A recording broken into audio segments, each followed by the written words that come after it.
चलो ધોરણ 12 કોમર્સ વિષય અર્થશાસ્ત્ર અને એમાં આપણે પહેલો પાઠ જે છે બરાબર એમાં અર્થશાસ્ત્રમાં આકૃતિ આલેખનું મહત્ત્વ, સતત અને અસતત આવૃત્તિ, આના વિશે બધી આપણે વાત છે એ છેલ્લે છે એ પૂરી કરી.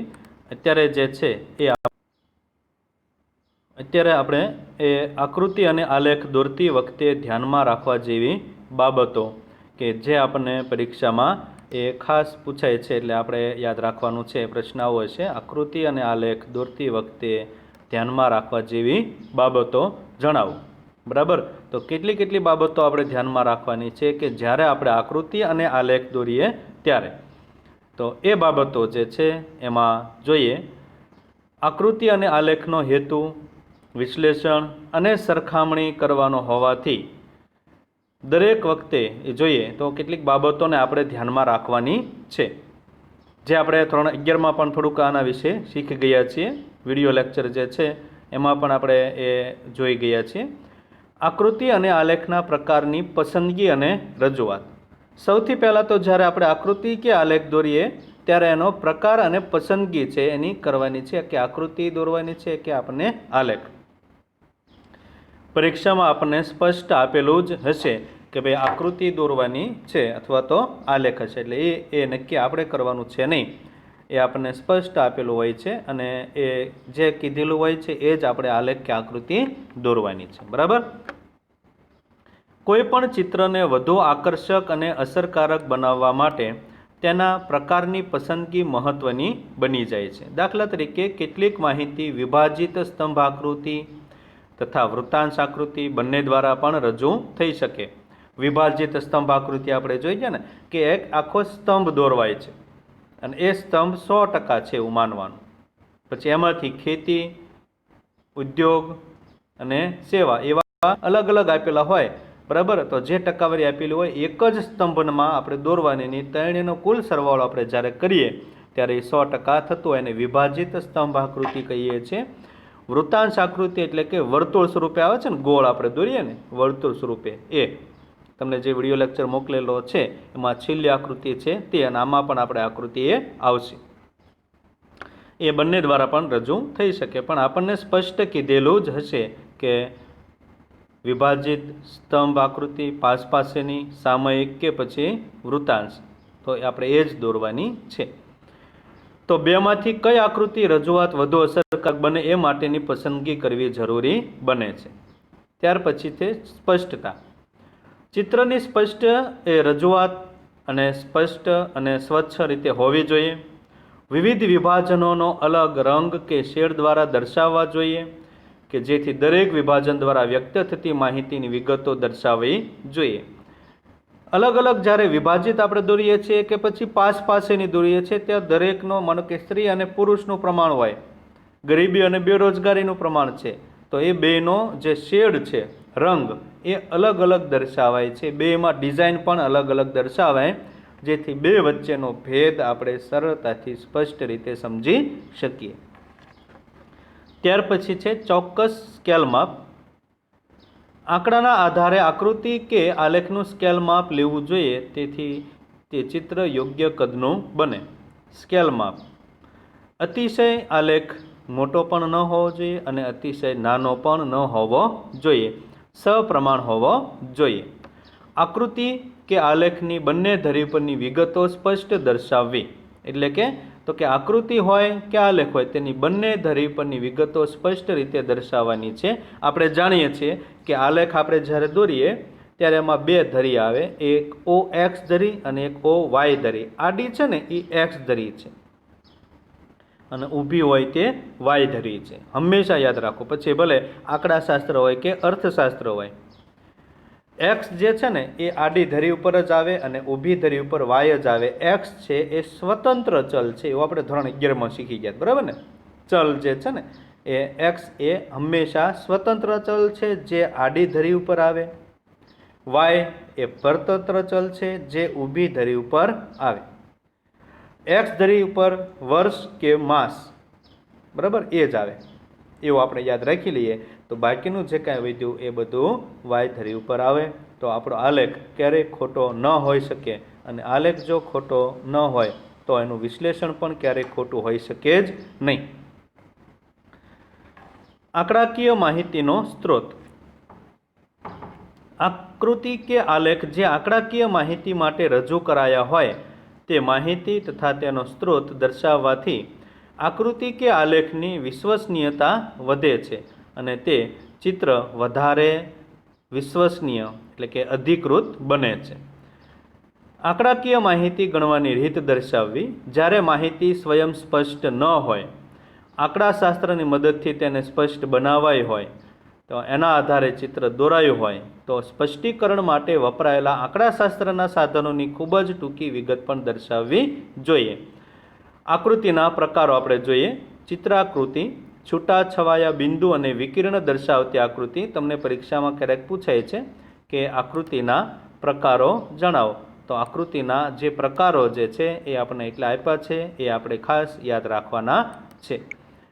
સમય આધારિત અન્ય પરિબળ આધારિત રેખાકૃતિ, વર્તુળ આકૃતિ, સ્તંભ આકૃતિ અને વૃત્તાંશ આકૃતિ. આ વિભાગમાં આપણે સમય આધારિત રેખાકૃતિ એટલે કે પહેલી એ જે આપણે અત્યારે જોવાના છીએ તે, બીજી સ્તંભ આકૃતિ અને પછી છે વૃત્તાંશ આકૃતિ વિશે આપણે એ સમજૂતી મેળવવાની છે. તો હવે જે છે એ સૌથી પહેલાં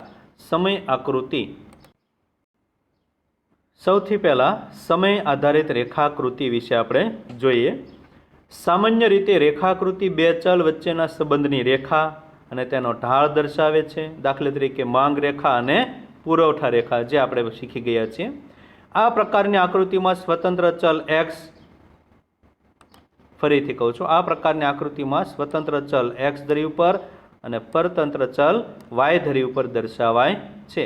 આપણને પરીક્ષામાં એવું પૂછાય છે કે સ્વતંત્ર ચલ એક્સ કઈ ધરી ઉપર? તો આડી ધરી ઉપર. પરતંત્ર ચલ કયો? તો કે વાય, અને કઈ ધરી ઉપર? વાય ધરી ઉપર. એટલે સ્વતંત્ર ચલ એક્સ ધરી અને પરતંત્ર ચલ વાય ધરી ઉપર દર્શાવાય છે.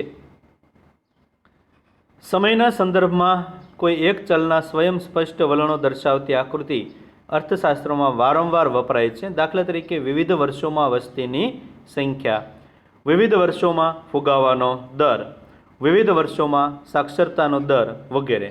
તો આપણે એક ઉદાહરણ એ આપણે રેખાકૃતિનું જે છે એ આપણે જોઈએ. એ સામયિક શ્રેણીનો આલેખ આપણે કહીએ છીએ. બરાબર, મોટા ભાગે પરીક્ષામાં પૂછાતો નથી. દરેક વખતે એ સ્તંભાકૃતિ અથવા તો પાસેની જ સ્તંભાકૃતિ પૂછાય છે, પણ ક્યારેક જો પૂછાયું હોય તો આપણને આવડતો હોવો જોઈએ. 1951ની ભારતમાં વસ્તીની વૃદ્ધિની ટકાવારી આપી છે. એક કોષ્ટક આપ્યું છે અને આપણે અનુસૂચિ કહેવામાં આવે છે. એક સમયગાળો અને દાયકો વસ્તી વૃદ્ધિ. દાયકો એટલે શું? 10 વર્ષ. 100 વર્ષ હોય ને તો એને સૈકો કહેવાય. બરાબર. તો સમયગાળો આપ્યો છે વર્ષ આપણે 1951થી 61, 61થી 71, 71થી 81, 91, 2001 અને 2011. તો આપણે ખાસ યાદ રાખવાનું છે કે આ વર્ષ જે છે, માસ જે છે, તો એ હંમેશા એક્સ ધરી ઉપર જ આવે. અને એ એક્સ ધરી કઈ? તો કે આડી છે એ એક્સ ધરી છે, ઊભી છે એ વાય ધરી. એટલું જે છે ને એ આપણને ખ્યાલ આવી જાય ને તો બાકીનું આ વધ્યું એ બધું કઈ ધરી ઉપર આવે? વાય ધરી ઉપર. બરાબર, એટલે ખાસ યાદ રાખવાનું છે. તો આ એક્સ જે ધરી ઉપર છે 1951, 61થી લઈ અને 2001 અને 11 સુધી એ આપણે દર્શાવી દઈશું. વસ્તી વૃદ્ધિ દર જે છે તો એ આપણે નાનામાં નાની માહિતી છે 17 અને મોટામાં મોટી માહિતી જે છે આપણી પાસે કઈ છે? તો કે 24.80. તો એનો સમાવેશ થઈ જાય એટલે આપણે કે 5, 10, 15, 20, 25 અને 30 એ આપણે વાય ધરી ઉપર દર્શાવી દઈશું. બસ. હવે જે છે એ 1951થી 61નું વર્ષ એટલે કે આ. બરાબર. અને એમાં એ વસ્તી વૃદ્ધિ દર કેટલો છે? તો કે 21.64. તો 1951થી 61નું વર્ષ અને વસ્તી વૃદ્ધિ દર 21.64 એટલે કે 20ની ઉપર 1 એટલે કે એ બિંદુ ક્યાં આવશે? અહીંયા આવશે. પછી છે 61થી 71માં 24.80. આ 61થી 71 આમ જુઓ ઊભું પણ, બરાબર, અને આમ આડું પણ 24.80 એટલે અહીંયા આવશે. એટલે બીજું બિંદુ આપણને મળ્યું છે અહીંયા 61 થી 71 જોઈ ગયા 71 થી 81 24.66 તો આ 71 થી 81 24.66 25 થી સહેજ નીચે એટલે એ બિંદુ આપણને ક્યાં મળ્યું તો કે અહીંયા એ જ રીતે પછી 81 91 23.87 1991 થી 2001 દરમિયાન 21.54 અને 2001 થી 11 17.64 એટલે 17 15 થી ઉપર 17.64 એ આપણને બિંદુ મળ્યું છે આ બધી જે કાલ્પનિક રેખાઓ જે છે બિંદુ પ્રમાણે બરાબર તો એવા આપણને મળ્યા અને એ પ્રમાણે આપણે એને છે એ એક સાથે જ્યારે એ જોડી દઈએ બરાબર તો આ બધા બિંદુઓને એ જોડતી રેખા જે છે બરાબર કાલ્પનિક રેખા તો એને આપણે એ સામયિક શ્રેણીનો આલેખ તરીકે ઓળખીએ છીએ સમયગાળો જે છે એ હંમેશા આપણે યાદ રાખવાનું છે એ એક્સ ધરી ઉપર આવે અને બાકીનું જે વિધ્યું એ વાય ધરી ઉપર આવે જોઈએ હવે સ્તંભ આકૃતિ અને તેના પ્રકારો સ્તંભ આકૃતિ કોઈ એક ચલના મૂલ્યની વિવિધ વિભાગો વચ્ચેની વહેંચણી દર્શાવે છે દાખલા તરીકે જુદા જુદા સમયે દેશમાં સાક્ષરતાનું પ્રમાણ હોય ને તો એ વાય ધરી ઉપર આવશે અને સ્ત્રીઓ અને પુરુષોમાં કોઈ એક સાક્ષરતાનું પ્રમાણ આવી આકૃતિ ઊભા કે આડા સ્તંભો દોરીને દર્શાવે છે દરેક વિભાગ કે સમય માટે એક જુદો સ્તંભ દોરવામાં આવે છે તે સ્તંભની ઊંચાઈ એટલે કે લંબાઈ વિભાગ સમય માટેનું મૂલ્ય એ ચલનું દર્શાવે છે આમ સ્તંભોની ઊંચાઈ કે લંબાઈ દ્વારા ચલના મૂલ્યની વિવિધ વિભાગો કે સમયગાળા વચ્ચે સરખામણી થઈ શકે છે આવી સ્તંભ આકૃતિ સામાન્ય રીતે 3 પ્રકારની જોવા મળે છે જેનો અભ્યાસ આમાં આપણે કરવાનો છે જેમાં પહેલું છે સાદી સ્તંભ આકૃતિ પછી છે પાસની સ્તંભ આકૃતિ અને ત્રીજું છે વિભાજિત સ્તંભ આકૃતિ જેમાં આપણે સૌથી પહેલાં જોઈએ સાદી સ્તંભ આકૃતિ ગયા વખતે જે બોર્ડની પરીક્ષામાં એકમાત્ર સાદી સ્તંભ આકૃતિનો જ આલેખ આપણને 5 માર્કમાં પૂછેલો હતો સાદી સ્તંભ આકૃતિ કોઈ એક આધાર એટલે કે પ્રદેશ સમયગાળો કે ઉપર કોઈ ચલનું મૂલ્ય દર્શાવે છે આ આકૃતિ વિવિધ પ્રદેશો સમયગાળા વગેરે માટે ચલના મૂલ્યનું સરખામણી એ આકર્ષક રીતે રજૂ કરવામાં આવે છે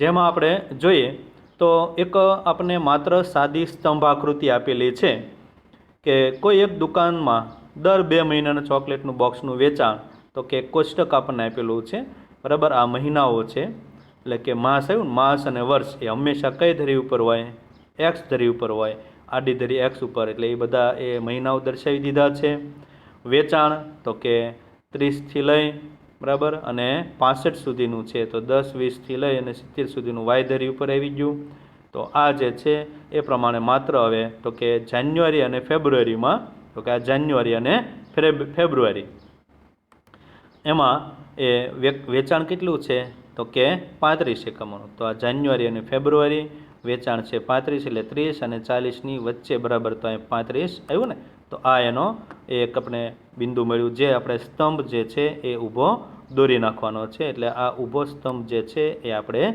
દોરી નાખીએ તો એ આપણે એક માહિતી જે છે એ આપણી પૂરી થઈ માર્ચ અને એપ્રિલ જે છે તો એમાં આ માર્ચ અને એપ્રિલ એમાં જે છે એ 60 તો આ માર્ચ અને એપ્રિલમાં 60 સુધીનું આપણને એક બિંદુ મળ્યું આનો એક ઊભો સ્તંભ આપણે દોરી નાખીએ મે અને જૂનમાં તો આ મે અને જૂન તો એમાં 65 જુલાઈ અને ઓગસ્ટમાં 40 સપ્ટેમ્બર અને ઓક્ટોબરમાં 50